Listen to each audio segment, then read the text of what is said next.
Do you agree that you agreed with the plaintiff to pay him $500 a month rent? Actually, Your Honor, no, because in July, when I moved out of my apartment in North Hollywood, I hadn't made up my mind if I was going to remain in California because of COVID.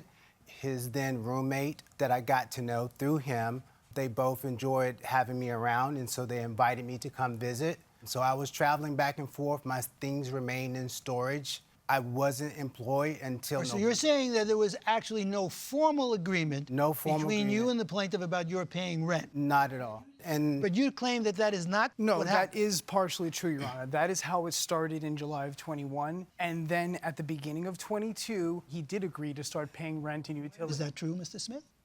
I agreed to help him with bills. Yes. That's not true, Your Honor. One second. And I have exhibits. 1 second, Mr. Furman. You claim that the defendant owes you money for rent from March of 2023 to March of 24. Is that correct? February of 2023, Your Honor, up until March of 24 when he was asked to leave. And how much rent did that amount to? At $500 a month, that would be $6,500 total. Is that true? Your Honor, I paid him $500 through Venmo, and I started working in November. He later came to me asking for more, $700, and I started Venmoing him $700. Even though I wasn't always there, I was back. When did you leave the premises? I left the premises end of March, early April. And had you owed any money when you left? Well, I was contributing, and I asked when we were... You're saying that your understanding of the relationship was that you would contribute what you could. Yes, exactly. Rather than a particular set amount. Right, because I was moving a lot. When he approached me for $700, I said, let's write up an agreement to make a, to ink it, like if it's rent, because we never had any agreement, any lease or anything.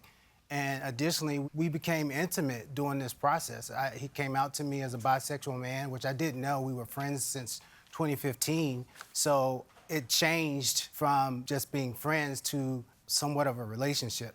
Mr. Vergone, wish to respond to that? What he calls a relationship was sexual assault.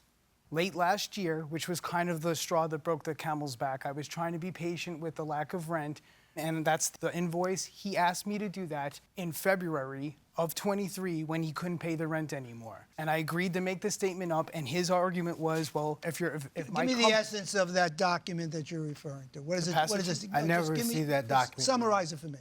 He asked me to do an invoice for his company, Muidum, so that Muidum would be renting the space for the company, pitching me on the idea that then he could use the tax write-offs to pay me the rent he owed me eventually to settle up. So I agreed to do that.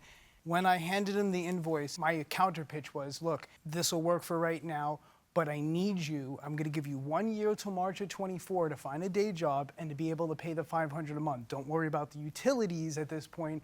Just get a job. If you haven't figured this out by March of 2024, I will be asking you to leave. So what happened? He agreed to that, and that was the invoice that I made up for him. Did you agree to that? I never received the invoice, Your Honor. You never received an invoice? No. Honor, if you look at the email, you can see evidence that I sent to him in February of 23. You mentioned something else that happened, an incident. Yes, so I'm not sure exactly when it started in 2023. I can only tell you the end result. One night, I woke up in my bed to the defendant sexually assaulting me in my while I was asleep. I turned around and I was like, what are you doing? He ran off to his room, locked his door. The next morning I came out and he was in the kitchen preparing breakfast. And I tried to confront him about the situation as a friend, like, what? And he laughed at me in my face and responded with, oh, that's just our full moon date.